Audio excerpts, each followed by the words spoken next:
नमस्कार। बाजार आज और कल में आप सभी का स्वागत है। मैं हूं स्वाति रायना। बताएंगे बाजार में आज का पूरा एक्शन, साथ ही कल के लिए स्ट्रैटेजी और शेयरों में कमाई के शानदार मौके भी। कॉल कीजिए हमें, नंबर है हमारा 022-2300-1634 या फिर आप हमें 022-2300-1635 पर कर सकते हैं कॉल।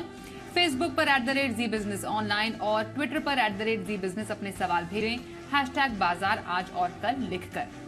और कल की आपकी तैयारी कराएंगे जी बिजनेस के मैनेजिंग एडिटर अनिल सिंह भी, और साथ ही हमारे साथ खास मेहमान है सेठी फिनमार्ट के एमडी विकास सेठी। विकास जी, स्वागत करते हैं आपका शो में। और सबसे पहले आज के बाजार पर एक नजर डाल लेते हैं। तो बाजार में हमने देखा तेजी का दौर लगातार जारी है। आज लगातार 8वें दिन बाजार बढ़त के साथ बंद हुए। कारोबार के अंत में सेंसेक्स 235 अंक चढ़कर 60,400 के करीब बंद हुआ। निफ्टी 90 अंक चढ़ा और 17,812 के लेवल पर बंद हुआ। बैंक निफ्टी 191 अंक उछलकर 41,550 के पार बंद होने में कामयाब रहा। बाजार की तेजी में आईटी और फार्मा स्टॉक्स आज सबसे आगे रहे।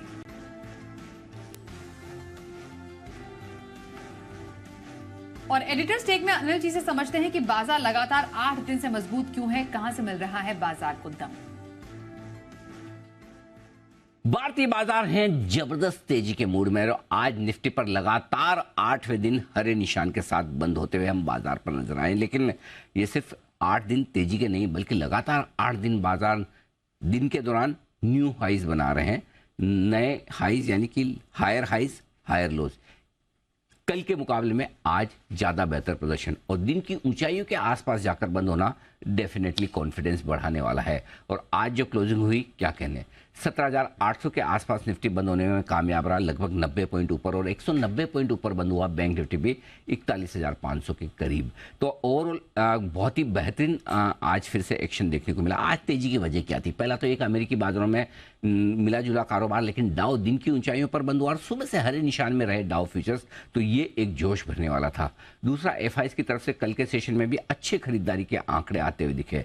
तीसरा ये था कि बाजार तकनीकी तौर पर तो मजबूत है ही और बाय ऑन डिप्स का मामला भी बना हुआ है। इन सब के बीच में जो आज रात अमेरिका में महंगाई के आंकड़े आने वाले हैं, आज शाम को भारतीय बाजारों में महंगाई के आंकड़े आने वाले थे, उससे पहले हमारे बाजार बेहद मजबूती के साथ दिन में ट्रेड करते हुए दिखे। जहां भी छोटी मोटी कोई गिरावट मिली तो उसमें खरीदारी का मूड माहौल बनता हुआ दिखा। सबसे बढ़िया बात यह थी कि बड़े आंकड़ों के आने के पहले भी बाजार का कॉन्फिडेंस कहीं ढीला नहीं हुआ। लगातार 8 दिन तेजी, और वो भी दिन की ऊंचाइयों पर जाकर बंद होना बाजार का, निफ्टी हो चाहे बैंक निफ्टी, ये वाकई में अच्छी मजबूती की तरफ इशारा करता है। तो मोमेंटम बड़ा स्ट्रांग है, और अगर कहीं ग्लोबल मार्केट से कोई नेगेटिव या बड़ी खराब खबर ना आए तो भारतीय बाजार इस मोमेंटम को कल आगे बढ़ाने की कोशिश जरूर करेंगे।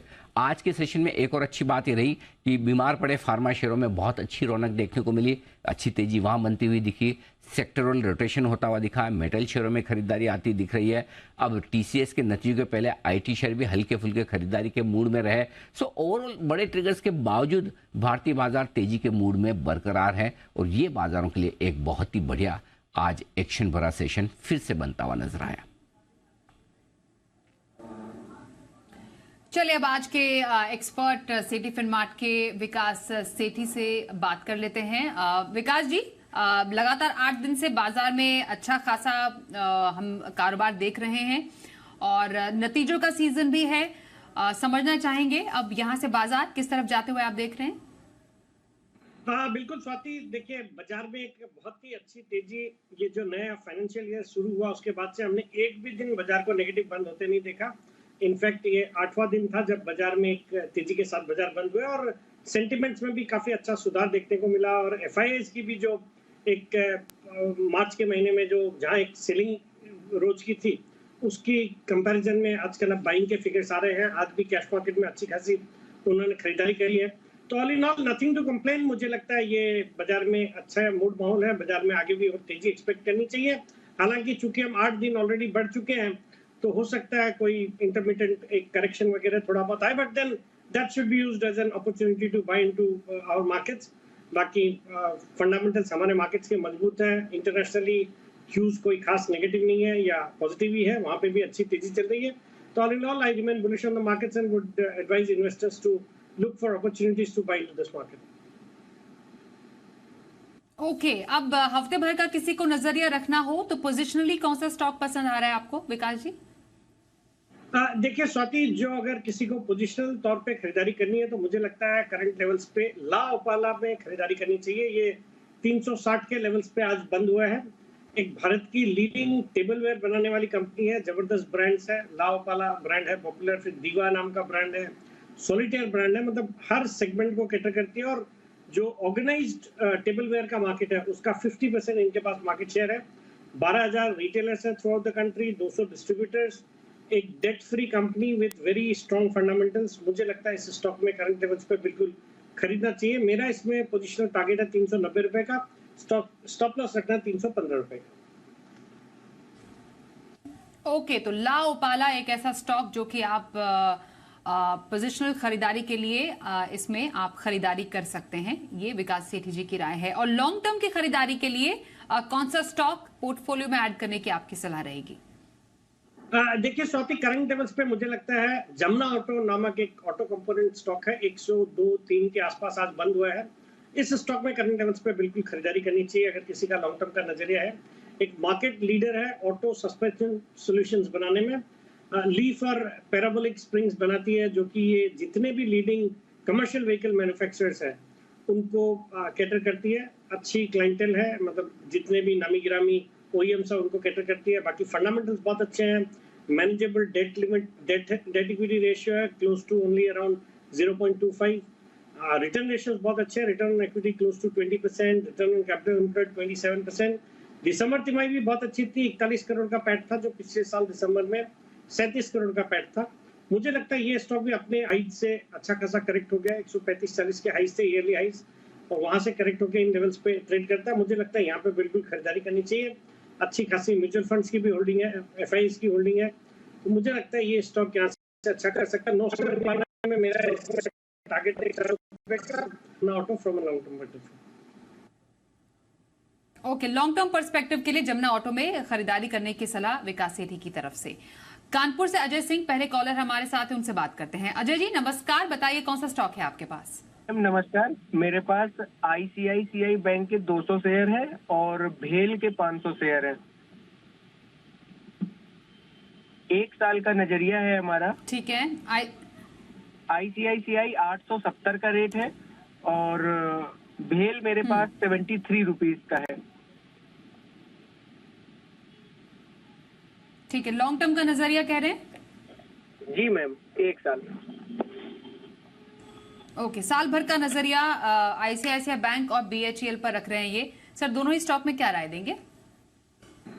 देखिए अजय सिंह जी को राय रहेगी दोनों स्टॉक में बने रहने की। जहां तक ICICI बैंक का सवाल है, काफी पॉजिटिव फंडामेंटल्स वाली बैंक है और बैंकिंग एज ए सेक्टर भी अच्छा लगता है। ये स्टॉक हालांकि कुछ दिन पहले एक अच्छे लेवल्स पे था, वहां से एक अच्छी खासी रिकवरी हुई है, बट यहाँ से भी चूंकि निवेशक का साल भर का नजरिया, तो बिल्कुल यहाँ से अच्छे अपसाइड देखने को मिलेंगे, तो होल्ड करने की सलाह ICICI बैंक में।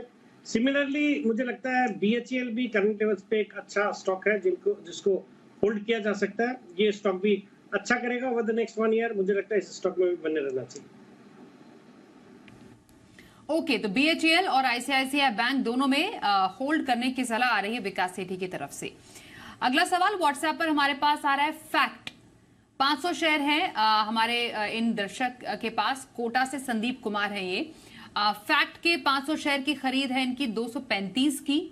जानना चाह रहे हैं कि फिलहाल इस स्टॉक में इन्हें क्या स्ट्रैटेजी रखनी चाहिए, बने रहें कि कुछ और स्ट्रैटेजी। इनफैक्ट फर्टिलाइजर शेयरों में हमने देखा काफी अच्छी खासी तेजी देखी गई है और शेयर 20% उछला भी है। अब फायदा इन्हें भी है क्योंकि ये 25,000 से ऊपर के नुकसान, माफ कीजिए, मुनाफे पर अभी बैठे हुए हैं। तो फैक्ट में क्या राय रहेगी सर आपकी? नहीं, बिल्कुल स्वाति, देखिए आज तो इस स्टॉक ने कमाल कर दिया। 20% के ऊपरी सर्किट पे ये स्टॉक था और हमने देखा बाकी भी जो छोटे मझोले जो फर्टिलाइजर स्टॉक्स हैं उनमें एक धुआंधार तेजी थी। मुझे लगता है ये तेजी और आगे रहनी चाहिए और चूंकि निवेशक का लंबी अवधि का नजरिया, मुझे लगता है इस स्टॉक में बिल्कुल बने रहना चाहिए। हालांकि अच्छा खासा मुनाफा हो रहा है, but I feel one should continue to hold on to FACT. Okay, FACT में बने रहें, यही है राय विकास सेठी की। ग्वालियर से रविंद्र हमारे साथ हैं, इनसे सवाल पूछते हैं। रविंद्र जी स्वागत करते हैं। कौन सा स्टॉक है आपके पास? IRCTC के 450 शेयर लिए। तो मैं अभी आपसे पूछूं, एक बार खरीद बताएंगे फिर से कितने की है मैडम? 634। आपकी आवाज थोड़ी सी कट रही है। तो आईआरसीटीसी पर फिलहाल नुकसान में हमारे ये दर्शक हैं, क्या राय देंगे? और फिलहाल आने वाले टाइम में कुछ नुकसान की भरपाई होने के चांस आपको नजर आ रहे हैं? खरीद ऊंची है इनकी? बिल्कुल स्वाति, देखिए रविंद्र जी को सलाह रहेगी इस स्टॉक में भी बने रहने की। एक अच्छी क्वालिटी का स्टॉक है और रेलवे एज अ सेक्टर अच्छा लगता है। सरकार का जिस तरह से फोकस है या जिस तरह के एक्सपेंडिचर अनाउंस करे हैं towards the improvement in railway sector, मुझे लगता है ये स्टॉक भी अच्छा करेगा। हालांकि निवेशक ने थोड़ा ऊंचा लेवल पे खरीदा है और वहां से कुछ नुकसान पे बैठे हैं, बट अगर समय देंगे तो मुझे लगता है इसकी भरपाई भी होगी और मुनाफा भी आएगा। तो I would maintain a hold at the current levels. Okay, IRCTC में बने रहने की सलाह रही है आपके लिए विकास सेठी जी की तरफ से। दिल्ली से पवन कुमार से बात करते हैं। पवन जी बताइए, कौन से स्टॉक पर आपका सवाल है? नमस्कार सेठी साहब। नमस्ते सर, ये ना मेरे पास पतंजलि के हैं 1300 साढ़े 1300 के आसपास थे। अभी एवरेज कर करके 1162 के करीब लेके आया हूँ। अभी आपकी सलाह चाहिए, क्या करूँ क्या ना करूँ? देखिए पवन जी, ये जो स्टॉक है वैसे तो फंडामेंटल्स अच्छे हैं और काफी पॉपुलर ब्रांड्स है, अच्छा कर रहा स्टॉक। बट आपकी बात सही है, आपके एक ऊंचे लेवल्स पे आपने इनिशियली खरीदारी करी, फिर आपने जो एवरेज किया अभी भी वहां से भी नीचे है, थोड़ा नुकसान पे जरूर आप बैठे हैं। बट मुझे लगता है अगर इस स्टॉक को भी समय देंगे, जैसे साल भर का व्यू रखेंगे, 2 साल का व्यू रखेंगे, तो मुझे लगता है यहाँ से अच्छा अपसाइड देखने को मिलेंगे। तो I would maintain hold at the current levels. Okay, तो पतंजलि फूड्स बने रहने की सलाह रही है विकास जी की तरफ से आपके लिए। व्हाट्सएप पर सवाल है मेरठ से विनोद रस्तोगी का। बीपीसीएल इनके पास है 150 शेयर और 345 की खरीद है इनकी बीपीसीएल पर। जानना चाह रहे हैं फिलहाल क्या करें, ये स्टॉक में बने रहने की सलाह रहेगी आपकी? देखिए स्वाति, विनोद जी को भी सलाह रहेगी कि ये स्टॉक थोड़ा एक तो क्रूड के प्राइसेस के ऊपर डिपेंडेंट रहता है और गवर्नमेंट पॉलिसीज के ऊपर भी डिपेंडेंट रहता है। बट चूंकि हाल के दिनों में क्रूड में एक अच्छी खासी गिरावट आई, हालांकि वोलेटाइल रहते हैं आज क्रूड के प्राइसेस, बट जब गिरावट आती है तो इनको फायदा होता है। और पिछले कुछ दिनों में एक अच्छी खासी गिरावट आई है क्रूड में और इन्होंने रिटेल लेवल पे प्राइसेस घटाए भी नहीं है।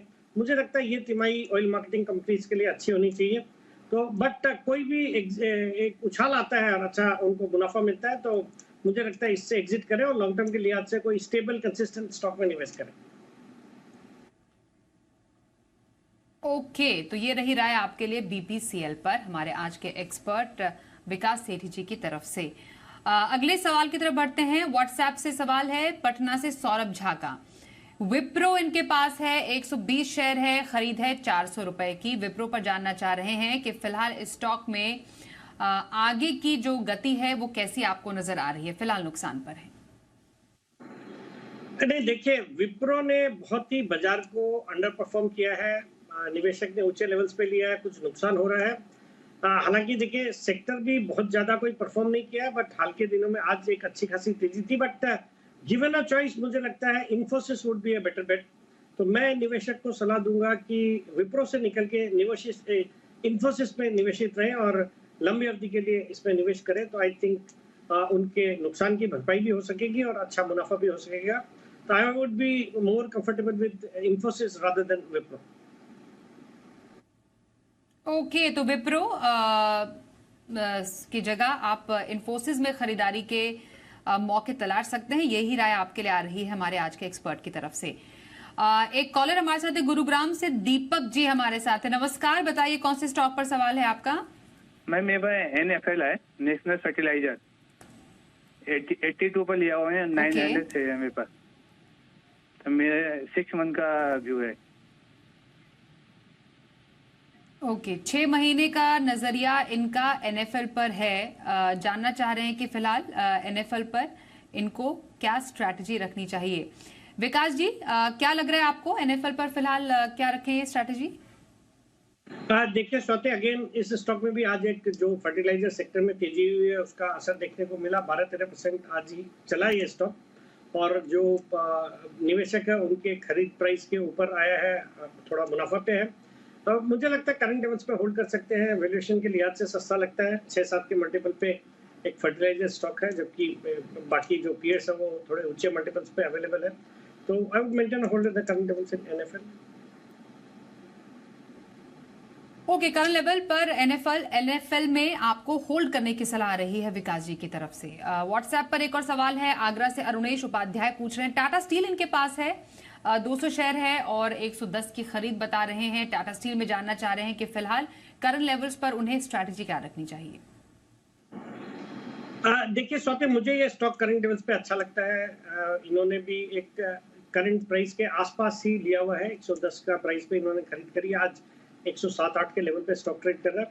बट अगर इनका 6 महीने 12 महीने का नजरिया, तो मुझे लगता है स्टील स्टॉक्स के लिए we would see better times. और अब पिछले 1-1.5 साल से इस स्टॉक ने परफॉर्म नहीं किया। I think one should be preparing oneself to see a good upmove in Tata steel. तो यहाँ पे होल्ड करने की सलाह है।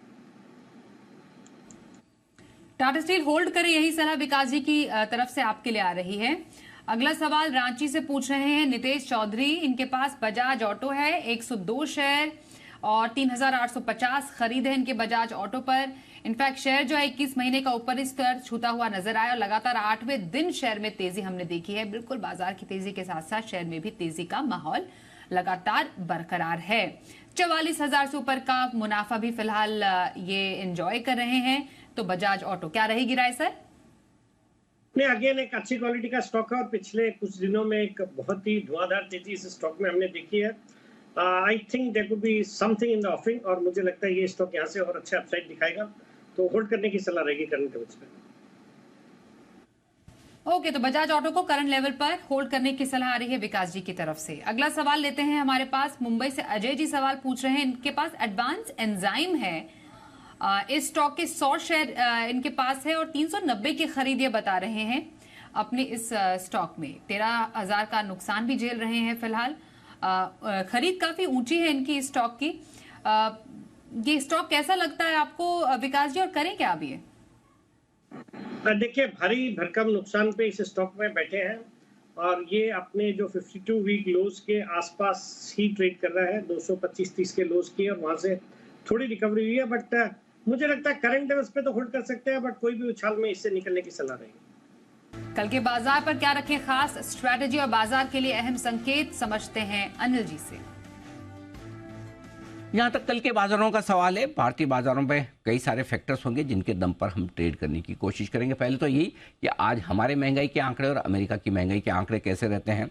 दूसरा ये कि अमेरिकी बाजारों में ट्रेडिंग सेशन कैसा होता है, क्योंकि हमारे बाजारों के बंद होने के वक्त 75-80 पॉइंट ऊपर डाउ फ्यूचर्स ट्रेड कर रहे थे, यानी कि मजबूती के साथ। ट्रेंड के लिहाज से देखें तो 17,800 के आसपास की क्लोजिंग तकनीकी तौर पर एक ब्रेकआउट के संकेत दे रही है और बैंक निफ्टी पर 41,750 के ऊपर बंद होने पर एक और ब्रेकआउट आएगा, उसके बेहद करीब है। सो बाजार तो मजबूत है ही और तेजी ब्रॉडर मार्केट में भी फैलती दिख रही है। कुछ ऐसे सेक्टर्स और शेयर जो अब तक तेजी में पार्टिसिपेट नहीं कर रहे थे, मसलन फार्मा, रिलायंस, अब वो भी चलने लगे हैं। सो ब्रॉडर मार्केट में रैली थोड़ी और मजबूत होती दिख रही है। तो ग्लोबल मार्केट से अगर किसी तरह के कोई खराबी के संकेत नहीं मिले और हमारे महंगाई के आंकड़े अगर बुरे नहीं आए, तो भारतीय बाजार 18,000 की तरफ निफ्टी पर बढ़ने को तैयार है और बैंक निफ्टी पर 42,000 की तरफ बढ़ने को तैयार हो सकते हैं कल के सेशन में।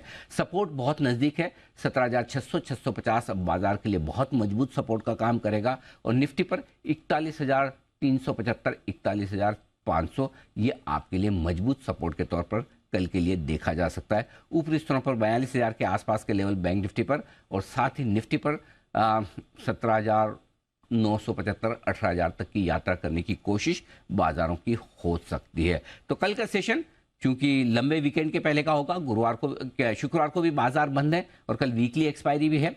दोनों महंगाई के आंकड़े और साथ ही टीसीएस के नतीजे, यानी भरपूर एक्शन वाला दिन कल आपके लिए। और आइए अब देखते हैं कल का ऑप्शन।